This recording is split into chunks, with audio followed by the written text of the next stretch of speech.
why I'm on this picture. Well, I'm on this picture because I got a call from my agent, basically, just saying they're casting a character called William Carey, and they think that you might sort of fit the bill. They think you could be ideal for it, and they want to see you tomorrow. It was literally like that. Well, I was lucky enough to be working on a programme for Channel 5 television, and the casting director on that, a lady called Val Farron, was also casting for your project. And she looked in the schedules and saw that I had a couple of months off, and she put me forward for the part of Lady Charlotte. And of course I was delighted. The chance to go to India was just so exciting. So I went along and I met the director and the producer, and to my amazement I got the job. I was thrilled, absolutely thrilled. Well, it all happened rather quickly, because unlike some of the others, I wasn't recruited until after Christmas. And I was performing in Hampstead at the New End in a play. And my agent phoned up and sort of said that there was this film happening. She didn't tell me where it was happening, but she told me all about it. Oh, just like most actors, you get a phone call from your agent and say, this is a project, it's going to India. And you go for an interview, an audition. And I think I met Mike initially. And then I recalled and saw Tony. And the story's fascinating. So, and here I am. The way I went about looking at it really was through the two ways, really, through what is written about him, through the biography, really, through faithful witness, reading some of his own, best to read some of his own quotes, things that he said. So read bits of the inquiry, letters that are quoted. That's the best way to actually try and get it. And also then, but then you have to come back to the script and the interpretation that is in the script, which is the way Tony has perceived him. There's no point, I mean, ultimately that's what counts. It's what the character that is on the page, you know. And we talked about the type of man that he was, really, and the way that Tony has written it, so that you have a very, you know, yes, a very determined, very driven man, but also in terms of characterization, with somebody who is quite gentle. He's not a sort of Billy Graham, tub-thumping, you know, evangelical hot coal, you know, in the pulpit. We didn't, you know, he's in a way, I don't know what these people are like, but sort of quite thoughtful. And also flawed as a human being. I mean, certainly in the first half of the story, things don't go well, and he struggles, and he hasn't got the answers, and he's all at sea. And it's only gradually through his... It's a kind of like this sort of plodder thing, a plodding determination that he just keeps on going.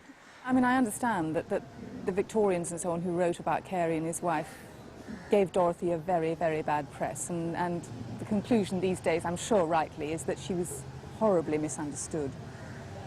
She was married to Carey for 12 years, quite happily at home, all was going smoothly, when he had this enormous change in his way of living. And much against her will, she was obliged to come to India. She didn't share his aspirations through no fault of her own, really. So she couldn't ever see his point of view. She hated the journey, she hated being in India, she was very sick. She only agreed to come because her sister would agree to go with her, and then her sister got married and also had to be left behind as Carey moved on.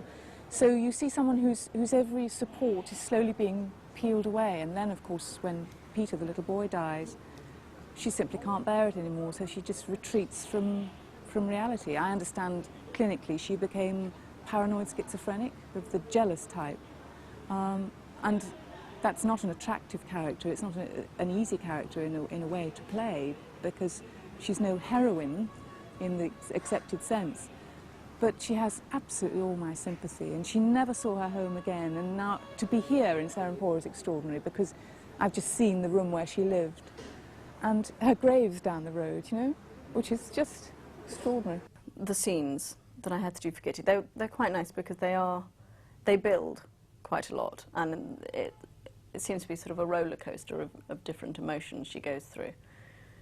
And although there's a danger of being a bit grumpy, because she's very antagonistic towards William quite a lot of the time. And it is very much written like that, so even if you try and do it gently, it does come across as quite sharp. But it is balanced at the end by this love scene with Charles Short, and you do see a different side to her, hopefully, of when she's more relaxed and happier. Well, it's quite a nice challenge because the character starts off as a rather arrogant character. Although you sense there's a certain amount of goodness in him, he rather takes Carey for a bit of a ride, and I think is in some senses feathering his own nest. We cannot accept less than 450 rupees. Where else would you get anything this good? But the nice thing about it is there's a bit of humour to the man, and I think that's the saving grace. But also there is the journey that he travels, and we see, you know, he disappears, and we wonder where he's gone. And then 7 years later he comes back a reformed character. And so that journey is rather nice from an acting point of view to do, to show contrast and change. It's always a challenge, and also to bring a bit of humour and fun to the character. I'm glad that the script by Tony Tew treads on delicate grounds, but doesn't ever hurt the sentiment of an Indian. In the recent past, we have had films, I wouldn't name them, where the Indian psyche had been hurt to some extent by the lack of respect that had been betrayed in the scripts of those films, perhaps generating from ignorance. But here it has been done all with respect and love, and I suppose this will please everybody. I fell in love with the role because it revealed so many levels of perception. His attitude to Carey, it undergoes changes, levels and levels of changes. First it is just knowing a European, then discovering that he's a very good-hearted man, finally coming to know that he is thirsty for knowledge. Then, with pleasant surprise, he discovers that Carey has a lot of respect for the Indian life and Indian custom. And finally, he comes to a respect for Carey when he finds that the man is devoted to the uplift of the Indian people and the Indian society. Raja Ram Mohan Roy is a very, very significant personality so far as Bengal Renaissance is concerned. He played a very important role in Bengal. Now, when Raja Ram Mohan Roy is considered in the perspective of William Carey, you know, both the characters become very powerful because they were working at one goal, that's abolition of sati. And in this film, that is the area which has been explored so far as Ram Mohan Roy is concerned. And I enjoyed it thoroughly because it is a very significant role. It also enhances the character of William Carey because he has found somebody who is enlightened in India to help in his project. So I think it was a fascinating role. Hannah goes out to join the Careys because she's heard about them, or Joshua and Hannah go out because she's heard about the Careys. And it seems to me that she's a progressive in our terms. How progressive she was in reality, I'm not really too sure. But so she does try to wear her sari, and she does think about educating girls as well as boys, and achieves those things. So that's nice. I just think that they all must have been a lot stronger than we might perceive missionaries to be. In those days, to actually come out and be, you know, be a missionary, I mean, you've got to, well, obviously, you've got to really believe in what you're doing. And so, I mean, there's always that underneath, you know, there's that sort of passion, I think, has to be there, as a sort of subcurrent at least. I think he was a great help to Carey, actually. Carey suddenly discovered that Marchman was, you know, Joshua was quite a decent preacher, and, you know, so able to take over those sort of duties from him, because he wasn't. Carey, well, at least he reckoned he wasn't a great preacher. He was a great linguist. Well, I play the role of Krishna Pal, who is supposed to be the first Christian convert in Bengal, and who was associated with William Carey in his lifetime and during the time he was in India. doing his translation work, and the very many projects that he took upon himself. I perceive this character essentially as starting out as a fairly devout Hindu who is simple. He is a potter, actually, simple man who comes upon Carey quite by chance, or rather Carey comes upon him quite by chance. And then gradually, as he gets to know more about Carey and his work and about the Christian religion, he evinces interest in the Bible, and he reads from the Bible to his family. And as he gets interested, he decides to become a Christian. So I perceive this character as, on the one hand, vulnerable, on the other, a man of inner strength, of convictions, who believes in certain principles, maybe, and perhaps has to pay the price for it also. What I think is most important is the choice of the subject, you know. William Carey is extremely important in Indian history, and particularly in the history of Bengal, because he was a person who was instrumental in the development of the Bengali language to a certain extent, at a stage when Bengali was very rich, you know, in terms of its literature, its folklore and all that. But to give a kind of formalized shape to that language, to make it amenable to both Bengalis and Europeans, I think Carey's contribution is immense. And to make a film on Carey and his contribution seems to be a very, very important step and a very good decision. Asha is the wife of Bhairav, who is, Bhairav is the character who is the first one to be sacrificed as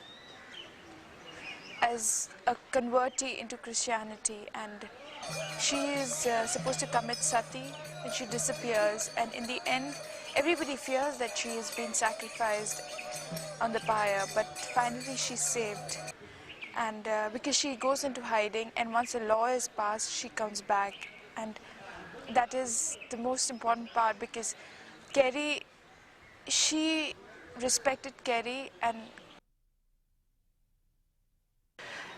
he cared a lot for that family, and when he sees Srila alive and he knows that he can stop the sati from happening, he's really happy about it. She is uneducated but still a very strong-willed and a very sensible woman who is very intelligent, though in worldly things, though she may not have because she's not educated, so she doesn't have what you call the school or the college knowledge, but she definitely has worldly knowledge, and she's very supportive of her husband. Though she knows that it is going to be difficult for her and him and her family to really face the society after they get converted into Christianity, but she goes along, and I think it's a very powerful character, and there are very few scenes, but I feel the intensity is so much in every scene. And there's so much of feelings in every scene that I'm really enjoying every bit of it. The fact that Indian actors and European actors have worked together to create a production seems to be a landmark in, well, the history of Indian and Indo-European productions. My involvement was not only as an actor who played the role of Raja Ram Mohan Roy, I was also the casting director of the film so far as the Indian roles are concerned. So that was an exercise which I enjoyed thoroughly, and interacting with the directorial team, with the production team for about long 2-3 months has definitely enriched me, because I'm also an ad-film documentary filmmaker. I congratulate you on your achievement. Professor, I'm most impressed. Thank you, but I take little credit. The house you see here at Aldersburg. But I thought it was our Bengali builders. Well, they've certainly played their part. It's so strange that it takes someone from so far away to spark our renaissance. We are in your debt. You're very kind. But you know the breakthrough that I'm looking for. A little patience, Dr. Carey, and we will succeed. In terms of acting, where the style of acting we have here and the style of acting the English people have, or the American people have, is totally different. So what I tried is to sort of blend the two styles together, so far as the other Indian actors are concerned, because when they speak English, I mean, it will be Indian English. It can never be British English, because it's not our mother tongue. So perhaps they will speak correct English, correct enunciation or pronunciation, but the way of talking can never be like Richard, who's playing William Carey. So what my objective was to bring in the two styles as close as possible, and the experience every day. I personally feel that when you work with this kind of project, it's very, very enriching for any filmmaker, any actor. This is the first time I worked on a feature project with a foreign crew. One of the things that I noticed is the crew had a problem with the language initially. Though India or Calcutta is a city where people speak in English, but the accents were a little bit of a problem. You were speaking in different accents, which a lot of us are not used to. So as a result, there was a communication problem. Then the mode of working, you have certain schedules, so do we. But we do understand that there can be contingencies, there can be change of schedules, but somehow or the other, in your country or where you work, it's like if it's 5 scenes a day, we will do 5 scenes a day. And sometimes it doesn't also work out because you're after all working with human beings. So that's what but the discipline is something which I found that initially it was difficult for us to match the discipline, but towards the end, I think you will also feel that we have managed to inculcate some of our laziness in you, and you have managed to inculcate some of the discipline in us. In fact, I worked in the costume section, and I found the people I worked with, initially they said, oh, when they call for us, we'll give them the costumes. But now, I have managed, by seeing all of you, to preempt. So I put the costumes before you can call for me. And they're very proud of it. So now they come early in the morning and they say, before the sahibs call for you, we'll have our costumes ready. So you see, that's something which, and I asked them that when they go away, would you do it for us brown sahibs? So they keep laughing. They say, if you want that kind of discipline, we will. Sudeshni, who has been helping on wardrobe ever since I've arrived, is fantastic and speaks perfect English. And even yesterday was very perceptive in her note that she didn't realise that she was giving, because I sort of said, do you think you'll be able to see my socks through the sari, which I've always been wearing? And she said, well, just walk. And I took 2 steps, and she said, yes. She said, because you don't walk like a woman in a sari, like that. And I went, oh, what's wrong? So she said, no, you walk like a woman who wears trousers. And I went, I'm not meant to do that anyway. So that was a very good note to be given. The first scene, the first time I was facing the camera, and I was like, the lady who's playing the role of Hannah, Imelda, and her eyes and the way she was like, don't worry, come in front of the camera, it's going to be all right. And she got me into the camera, into the character immediately as I came in front of the camera, because I was very apprehensive, and she just winked at me and said, cool it, be as you are. And I was like, oh my God, this is so much at home. Not that they have been working hard, all of them, but once more they have respect for our technicians, for our artists, and they have always asked for collaboration. For example, you saw how I was working with Richard, the young man doing Carey so brilliantly, and trying to teach him something about Bengali pronunciation. I didn't find anybody at all suffering from any ego or from any superiority complex. You were all very nice and warm people. So we were in the village of Zafrapur, and we had to film this love scene with me and Charles Short. And it was quite a nice scene, and it was sort of very simply done, just walking, the camera following us through, and then ending up by this tree trunk and having a little chat, and me looking out at the view. But unfortunately, the view was about 200 villagers staring back at me, and it was slightly off-putting. I mean, I think because I've done a lot of theatre, that's quite useful, because I'm used to hundreds of people sitting and watching me. So many things are involved in any filmmaking, and when you come to a foreign country, you depend a lot on the local material and the local talent. So that way, I personally feel that it has been a very, very smooth production. That interaction between the West and East is another remarkable and a very, very significant